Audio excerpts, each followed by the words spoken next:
This is verse 12 of the 7th chapter of the Gospel of John. Jesus has stayed away from the Feast of Tabernacles. He sent his brothers there, although they were urging him to go to Jerusalem himself, to come out of hiding, to make some kind of public show. He declined to do that, and the brothers have arrived in Jerusalem, and now John himself is giving us a little hint as to what's going on in the city, because of course by this time Jesus is well known. He's identified with Galilee. People were expecting that since this is a major feast, one of the three most important feasts of the year, and in fact a feast in which it was rather expected and in some cases required that the men of Israel show up in Jerusalem, there was an expectation that Jesus himself would show up, and yet as a matter of fact, so far he has not appeared. We've been told earlier by John that he was going up in crypto, that he was going up cryptically or secretly, but of course he hasn't yet disclosed himself publicly. And so now we get a little hint as to what's going on in the public mood as John gives us Kai and gongusmos. We've seen this word before. It means to complain, but it has more the idea of complaining kind of under your breath. Murmuring is the way it's sometimes rendered. So you can kind of imagine that in the public square there's a certain degree of disgruntled conversation about this strange character from Galilee. Complaining, murmuring. Peri, preposition, takes the genitive here.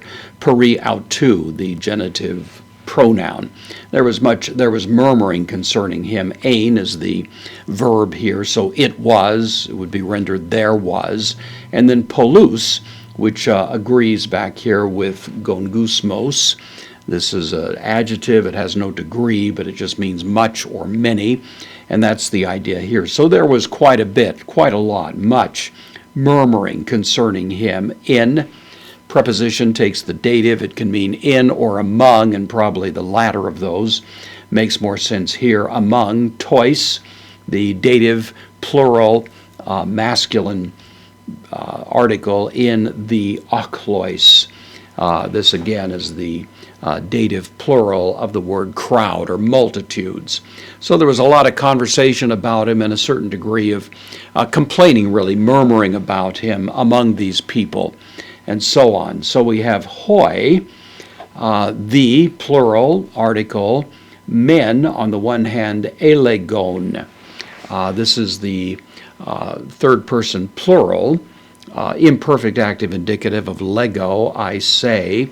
The use of the article here is idiomatic in Greek. Sometimes the article can stand either in the singular or the plural for a noun representing the subject of the verb, and so we would render it they, even though the technical meaning of the word is actually the, but they were saying, hoti, that, can mean either that or because, they were saying that, agathos, good, meaning morally good, esten, it is, or he is. So some of the people in this crowd were saying that he is good, that they think that he's doing the right thing and is virtuous and upright and is worthy of respect on the part of the popular sentiment. But aloi, others, among them, this is others of the same kind, that is in the same crowd of the same description, others, postpositive da, but others, elegon, same word that we saw here, were saying, and then as if to quote them, the negation, Allah, but the strong conjunction, plana, this is from planao, it means to wander or to lead astray, or to deceive is the idea of it. The word planet comes from that, suggesting those things that wander out of sync with the rest of the heavenly bodies. So the sense here is he deceives. This is the third person singular present active indicative of this word planao. So, but he deceives ton oklon. He deceives the crowds. He deceives the people. So there was a difference of opinion that was being bandied about in the popular mood. Nobody knew quite what to think of him. Some took one position, some took another. And that's the context in which Jesus is eventually going to present himself in this festival situation.